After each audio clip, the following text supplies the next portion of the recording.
Hello and welcome to Storytelling. Chris, what are you doing at home?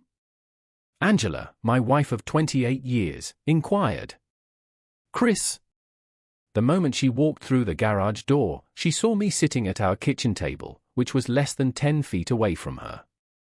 While she was entering our house, a taller and younger man was following her in. Her body was partially blocking his path. As always, Angela is stunning in appearance. She is a striking 5 feet 9 inches and a healthy 145 pounds. Her auburn hair is cut over her shoulders, and she always dresses professionally for work. Today, she's wearing a white blouse. I noticed that she had an extra button undone, and the cleavage between her spectacular 38D cup breasts was mouthwatering.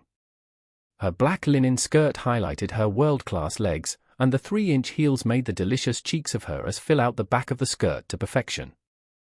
I thought about Angie's stupid question for a moment, and then I responded with the same stupidity, I live here. The brief flash of irritation that had been growing more and more prevalent over the past few weeks surfaced when she spat out, of course, you live here. I am curious as to the reason behind your presence at your residence at 3:30 in the afternoon. I jokingly tell anyone who will listen that I had loved Angela since we first met. I had an appointment with 4 of the top people in her company, and Angela was their administrative assistant. She met me in the lobby and escorted me to the senior suite of offices for my meetings. For hours later, when she walked me back to the lobby, I took a chance and asked her out for dinner. The rest, as they say, is history. Angie's gentleman friend had scooted around her and was now standing by her side. I was half expecting him to smirk, but his very intelligent eyes were showing signs of concern due to the fact that things were not going according to plan from the beginning. Angie, I suppose I could ask you the same question you just asked. You are home an hour and a half earlier than usual. What are you doing? I am proud to say that I have devoted every ounce of energy to Angela and our family. I worked hard and built a small but very successful insurance brokerage firm with the assistance of her employer. Angela went to college and earned a bachelor's degree in 6 years. She moved from a support position to human resources, and eventually she became the head of HR in the company's Hartford, Connecticut office. I am proud to say that I have been joined at the hip with Angela ever since our first date. As I sat there looking at the monster that Angela had become over the course of the past few weeks, I willed myself to be calm. I wanted to break her just as effectively as she broke me when I found out that she was a lying, cheating slut. I had loved Angela without condition for almost 3 decades. I gave Angie my signature crooked smile, and she responded by saying, "We came home early to talk with you." "Are we?" I asked while looking Angie directly in the eye. As White took the opportunity to introduce himself, he stepped forward, held out his hand, and confidently said, "Mr. I'm Michael Browner, and my name is Chris Harrington. As the new attorney at Kellerman & Sons, I have been collaborating closely with you for the past few months. I am very excited to be working with you." I ignored his offer of a hand while I continued to stare Angie down. I clenched my hands in the primal instinct to jump up, wrap my hands around his worthless neck, and squeeze until his eyes popped out of his skull. Instead, I growled, "I know exactly who and what kind of person you are." She cringed when I followed up with, "You threatened to cut the balls off the last person who called you on." This was the first time that I noticed signs of concern in my wife, and it was something that I had never seen before. "What is the reason that you are allowing this heap to treat you with such disrespect in your own home?" I was pointing toward a swipe, and Angie appeared to be both anxious and perplexed. She is a very careful planner by habit, and I was certain that she and a swipe had planned for every possible contingency for this conversation. In her mind, every I was crossed and every T was crossed. I was already in her mind, a compliant cockhold. A quick glance toward a swipe made me smile. I was fairly certain that his sphincter muscle was tightening and would soon be clenched in a knot as tight as my sphincter. A show was coming, and it would be worlds different from anything that Angie and her boy toy could imagine. I took 2 or 3 deep, cleansing breaths and tried to push the rage and disgust that had been growing into a quiet corner of my heart. Let's get on with this, I thought to myself. It's time to throw them off stride again. Why don't I make 3 different beverages? My offer was, we can talk in the living room, and I accepted it. Angie made a subdued request, a glass of wine, please. When I turned to a swipe, he appeared wary. He responded to my offer by saying, Angela tells me that you enjoy bourbon and craft beer. I nodded and told him, I adore both of those things. As I was leaving the room, I heard immediate and urgent whispering as they moved in the opposite direction through the kitchen to the living room. This occurred as I was getting up from the kitchen table and heading to the bar in our family room. Before I left the room, I heard the whispering. Several minutes later, I found them in the living room, where they were seated together on the sofa. I presented Angie with a glass of her preferred Merlot, and I gave a swipe a tulip glass full of amber ale. I then took my 2 fingers of bourbon and sat in the armchair opposite of them. After raising my glass in a salute, I took a small sip of the burning liquid. A swipe took a sip of beer after returning the toast. He appeared to examine the color and carbonation of the beer as he held the glass in front of him. He then made the following observation, this is one of the most complex amber ales I've ever had. What exactly is it? Pabst Blue Ribbon, was the response I gave. Angie appeared perplexed and offered, you've said that Pabst Blue Ribbon is worse than donkey urine and the crappiest beer ever made. She was halfway through her comment when she saw me laughing, and she exploded, you're such a, we came home to have a calm talk with you. A swipe's eyes flared with anger, and Angie's expression changed to one of confusion. And you've been nothing but rude and condescending. I gave him a smile and asked, I'm rude and condescending? I guess we really need to start your talk. I'm sure that I'm about to learn how to have a polite, uplifting, and loving conversation from my ever-faithful wife. Despite her discomfort, Angie was unable to look me in the eyes. Chris, we've come here to discuss, says a swipe, who then took control of the situation. I interrupted him and said, you had it right the first time, excuse me. He appeared perplexed, which is consistent with the way that a swipes frequently behave. I finished by shrugging my shoulders and saying, or sir. As his face began to turn red, I said, when you first addressed me, you called me Mr. Harrington. Then, you presumptively called me Chris. I greatly prefer, in fact, I insist that you call me Mr. Harrington. I did not allow a swipe to continue, but rather I turned to Angie and asked him in a heated manner, what do you want to talk about? When it appeared that a swipe was going to respond, I said, I'm talking to my wife. Just sit there, drink your complex amber donkey piss, and shut up. I nodded and appeared to think about her request as Angie exploded with anger, saying, your behavior this afternoon has been disgusting. I want to stop now. I appeared to be thinking about her request. I put forward the question, do you think my behavior is better or worse than your behavior over the last 5 or 6 weeks? When Angie asked, what are you talking about, she replied with a mixture of confusion and concern. During the time that he was waiting for my response, a swipe appeared to be holding his breath. I'm going to guess that he was absolutely certain that their meticulously crafted plan had come to a disastrous end. While I was looking Angie in the eyes, I told her, I don't know what pisses me off more, that you let him put his worthless little up your dried-up old or that you treat me like an imbecile. The expression of shock that appeared on Angela's face was priceless.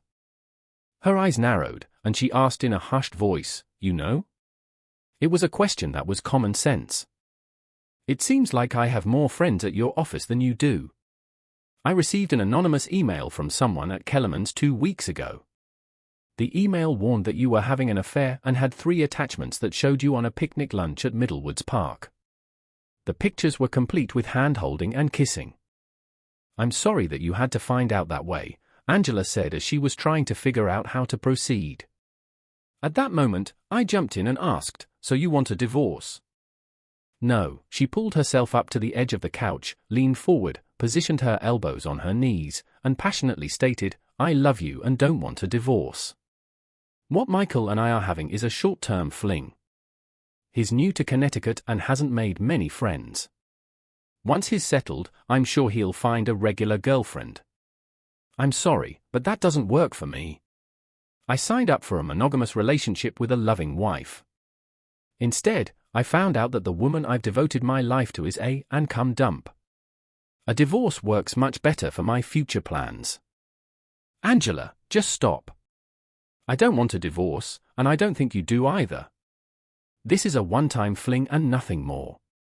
I'm attracted to Michael, and I wanted a little extra excitement in my life. It's never happened before, it will be over soon and will never happen again, I promise. I took a small sip of my bourbon and sat quietly for a few moments before responding. First, your promises have no meaning. Everyone in this room knows you're a liar. Angela was about to erupt when I talked over her and said, and second, why would I ever believe this is your first affair? For all I know, it's your 51st. Please, you need to stop and think. We've worked together to build our family, and now that Kelly is married and thinking about starting her own family, we can slow down and plan for a wonderful retirement in a few years. My fling with Michael will be long over and forgotten. After getting up, I went to the den and refilled my glass without first inquiring as to whether or not anyone else desired another drink. I was certain that the two idiots in the living room were aware of my poor manners and that they did not take them lightly. At the time of my return, they were huddled together and whispering to one another. A swipe reached out to Mr. Harrington and asked, "May I say a few things, Mr. Harrington?" My disgusted response was, "The floor is yours," and I said it.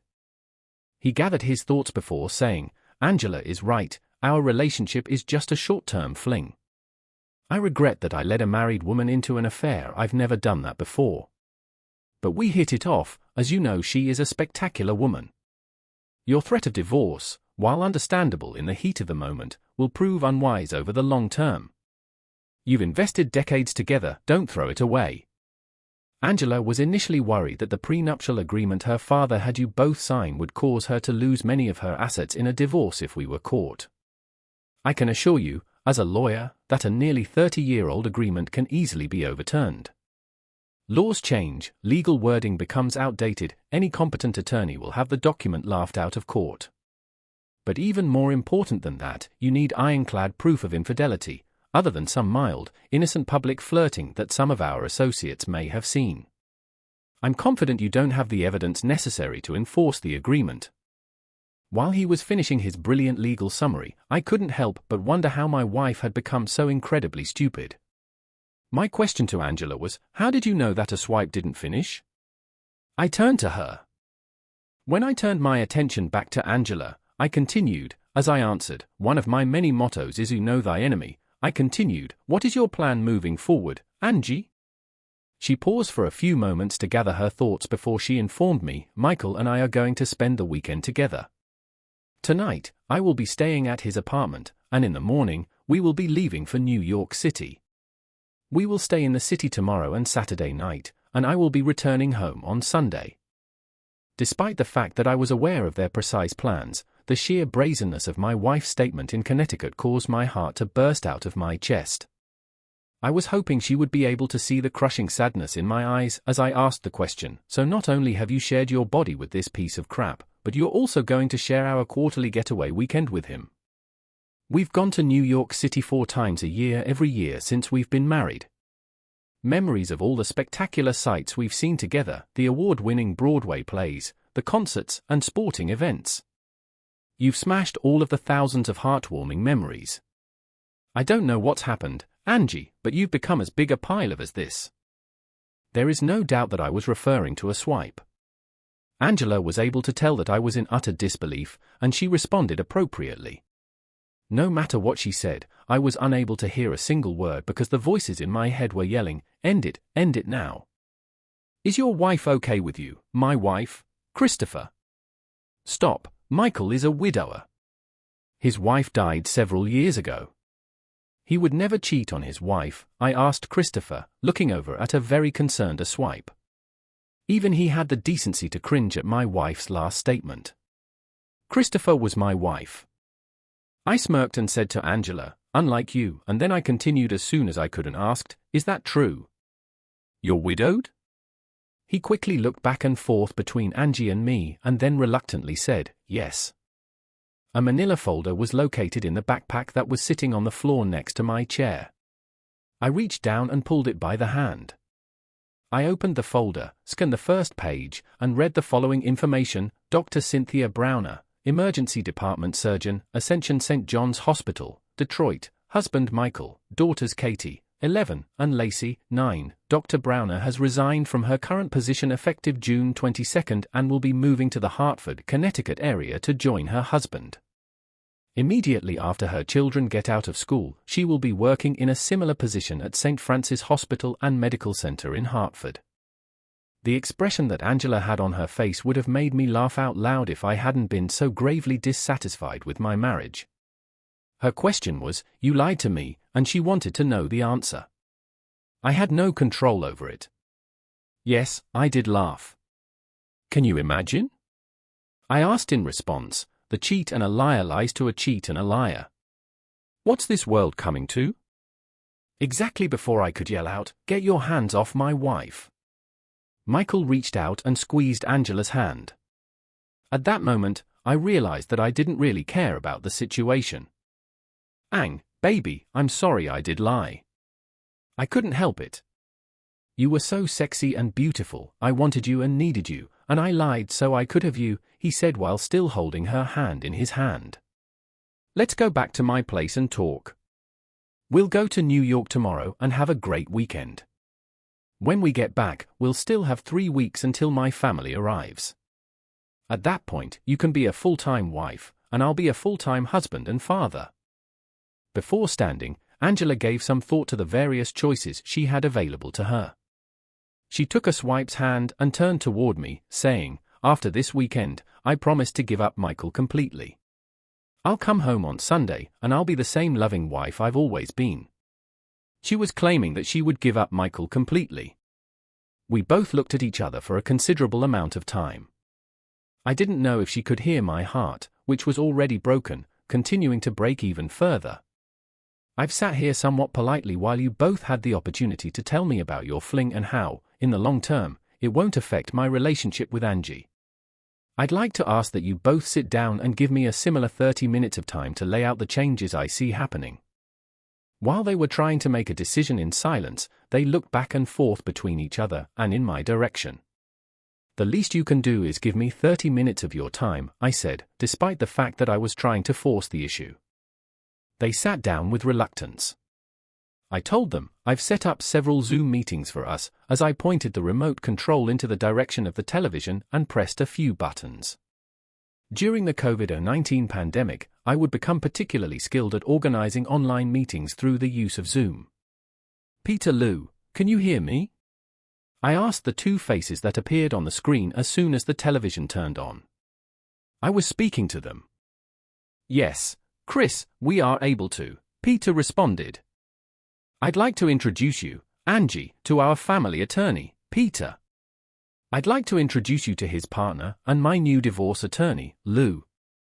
As the stunned couple sat there, Lou immediately began speaking in a manner that was devoid of any nonsense. "Mrs. Harrington, I am representing your husband in your upcoming divorce. Papers were filed with the court earlier this afternoon. I'd greatly appreciate it if you would retain an attorney and make arrangements to officially be served. I'll give you until the end of the day on Monday. If I haven't heard from your attorney, we will hire a process server. We have filed for divorce using infidelity as the cause. We have a private investigator's report that documents in great detail, using audio-visual and telecommunication proof, your sexual affair with Mr. Browner." During the time that Lou was finishing his final statement, I threw a second manila folder onto the coffee table in front of Angie. A loud slap caused both of them to jump. I told the couple, who were stunned, it's a copy of our divorce petition, including the PI report, and they were shocked. In the meantime, Angie turned her attention back to the screen as a swipe reached for the folder. "We will be insisting that the prenuptial agreement is fully enforced. I know that you are aware that every 2 years, all of your family's business and personal legal matters are reviewed. As part of that review, the prenuptial agreement has been revised so as to stay within the current state legal guidelines. As we have your signed and notarized signature for every update over the last 28 years, I'm 100% confident that the prenuptial agreement is fully enforceable. According to the terms of the agreement, Mr. Harrington will keep your house free and clear. Because you have a home that you have been sharing with Mr. Browner on occasion, we have requested that the court speed up the process of evicting you from your residence. It is our contention that it is less difficult for you to relocate. By submitting this petition, we are requesting that the court immediately grant Mr. Harrington full possession of the property and that you be given 30 days to remove all of your personal belongings from the residence. No alimony will be awarded, and it goes without saying that child support will not be considered. There are a great number of less significant claims that my client has made. Your attorney will be able to explain how they work. Chris, should I be concerned about anything? You've hit all the highlights, Lou, thanks. The screen of the television went completely black, and Angie jumped to her feet and yelled, "Wait!" In the same instant she smiled at me and said, "I need you to return them to me because I have some questions." As I laughed, I responded to Angie by saying, "That's not how it works. If you want answers, you should get your own attorney to represent you." "You? I am going to destroy you," Angie growled. "I am in charge." Then, with a smirk on my face, I turned my attention to her accomplice and asked, "Hey, a swipe, what does your near-genius legal mind tell you is the over-under on this destroying me in the divorce?" Because of his lack of response, Angela retreated to the couch and encircled herself in a protective embrace. I simply held up the television remote control and waved it at her before pointing it at the television. "I'll guess," I said with a smile that stretched from ear to ear. On the very first moment of the second Zoom meeting, I asked Jake, "Are you able to hear me?" "Hi, Chris, I've got a conference call that I need to jump on, so this will be quick." "Browner, you are fired, effective immediately. Your personal items are being removed from your office and will be in a box in the lobby. If they aren't claimed within 24 hours, they will be thrown out. You will not be receiving a recommendation." The boss of Angela slowed down and let out a sigh. As I turned my head to look at Angie, I noticed that she was trembling. She was scared to death. "I can't tell you how disappointed I am. Your behavior as a senior member of my staff is inexcusable. That being said, 29 years of exemplary service must be taken into account. Your position in Hartford has been eliminated.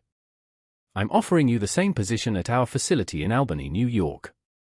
You have a week to decide if you'll take the transfer and 30 days to move to Albany." At the same time that Angie was sobbing into her hands and a swipe was slumping back into the couch, the screen went completely black. It was intentional on my part to smirk at a swipe. As soon as he laid eyes on me, his anger began to intensify. I would guess that he was stronger, taller, and younger than I was. Unfortunately for him, he was as naive as a bag of rocks throughout his entire life. When a swipe was on the verge of exploding, I once more waved the remote control, pointed it in the direction of the television, and pressed a button. I questioned, "Dr. Browner, are you able to hear me?" as the screen began to light up. Angie and a swipe sat in stunned silence for a moment. They had mouths that were hanging open, and their skin was as white as ghosts. The display was dominated by the stunning features of a blonde woman. She responded by saying, "I've asked you to call me Cynthia." "Sorry, Cynthia, the floor is yours, Michael. I filed for divorce, expect to be served over the next few days. The kids and I will remain in Michigan. I've been able to keep my current position at the hospital. Please, we can work this out." "It was just a fling," a swipe pleaded. "It was such a minor affair." An expression of disgust could be seen on the screen. "I've been doing some checking since Chris contacted me. This is the third job you've lost because you couldn't keep your in your pants. After I received the private investigator's report, I contacted him and asked him to do some additional digging." Everyone was staring intently at the screen when Cynthia continued, "Mrs. Have you heard of Alice Packer, Joy, and most likely Tori Jones and Candy Phillips?" "Harrington, thank you." Cynthia laughed and said, "I really don't expect an answer, the question was rhetorical." Her statement came after Angie failed to respond to her question. "I am aware that each of them is a member of your network. Were you aware that Michael had a sexual encounter with each of them? Can you even fathom it? You are just one of the many horses that were present.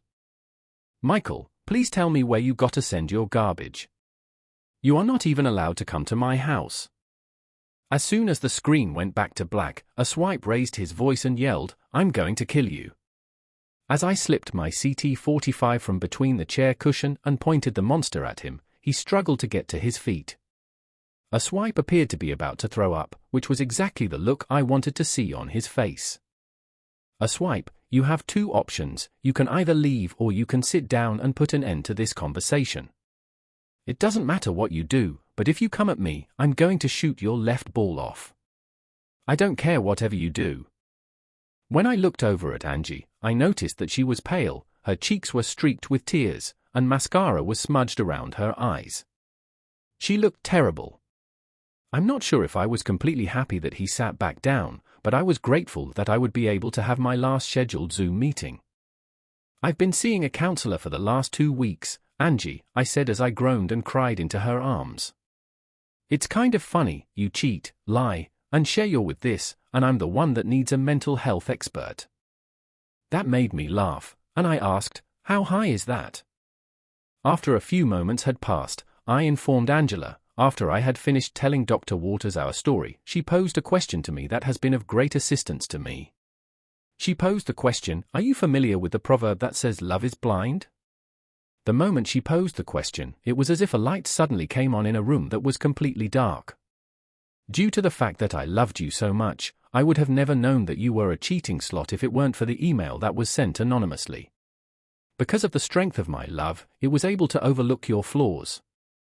In my opinion, you did not have any warts on your body. It is my hope that you are aware that you will never find another person who will love you as much as I did.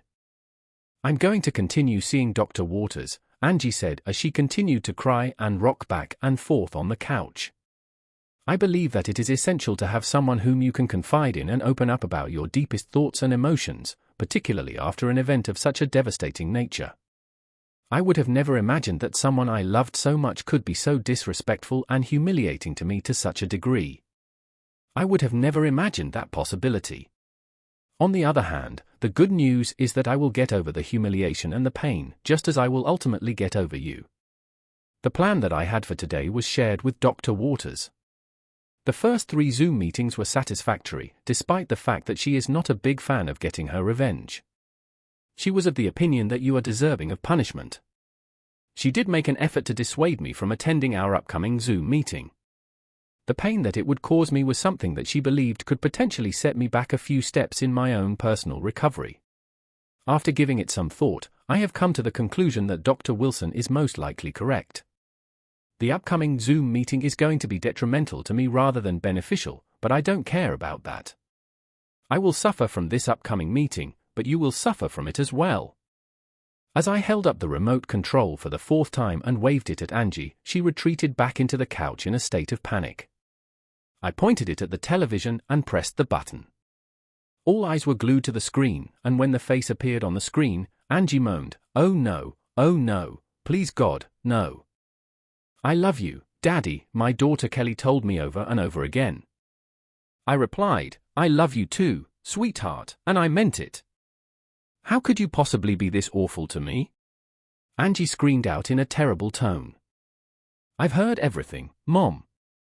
I've heard every word you and your boyfriend have said over the past hour. I've heard what you've done and what you plan to do. You disgust me. I've heard everything. Mom, sweetheart, please, this is a very complicated situation. You're too young to understand, Angela pleaded for assistance. Angela was taken aback when Kelly responded, you're right, Mom. I'm a 26-year-old happily married woman. Your situation isn't complicated, it's grotesque on one hand and pitiful on the other. I don't know what's changed, but you were selfish and totally self-absorbed. Angela's breath was taken away by Kelly's words. Angela pleaded with Kelly, Kelly, baby, I've been so lonely since you moved away. Angela was taking deep breaths as she pleaded with Kelly. It was as if I were living in a cloud of mist. I was missing you a great deal. The expression on Kelly's face as it appeared on the screen was one of mystification. So what you're saying, Mom, is that it's my fault that you've become a liar, cheat, and crush Dad, and that you are going to get divorced? No, that's not what I'm saying, and you know it. It is irrelevant, Mom, she said. According to Kelly, I believe that we all require a break from you. Angela yelled out, I'll be in Boston this weekend, and we can talk about it and everything. I am truly sorry that this has taken place. I must be with my little girl at this moment. It's not going to work out that way, Mom, for two different reasons. Before anything else, you will be in New York with your boyfriend who is worthless, unemployed, and recently divorced. Angela was adamant that she would not be traveling to New York. Second, Scott and I have been working on organizing a small, intimate celebration for our immediate family members and close friends. In order to be closer to Cape Cod, we have rented a venue. Baby, oh baby, what are you trying to celebrate because you were not invited to the party? Allow me to explain. I am currently 3 months pregnant, and my partner and I are expecting a baby girl in the month of February. I am your mother, and I am adamant that you extend an invitation to me. Mom, that is not going to ever take place. In contrast to the dishonesty, infidelity, and disrespect that are taking up a significant portion of your life at the moment, I would like for my special party to be filled with love and happiness. I will miss you, Mom. While Angela was sitting there crying, the screen went blank for the 4th time. I got to my feet and tucked my pistol into the back of my pants. I then said, I'm going out for dinner and will be back in 2 hours. While looking at Angela, I asked her to pack her clothes and other necessities. It is not until the court gives its response to my petition for divorce that you will be permitted to return to the house. I have been informed that it will take a week. I turned my attention to a swipe and said, you have witnessed what I am capable of doing. Your deadline to leave the state is 3 days, and I will give you that. In the event that you are still present on Monday, I will have you crippled in a much more literal sense. Following the opening of the front door, I turned my attention back to the dishonest individuals who had been completely defeated and said, enjoy your weekend in New York. The weather forecast calls for both days to be lovely. Listener, if you have made it this far, I would appreciate it if you would click the button that says subscribe. This will be of great assistance.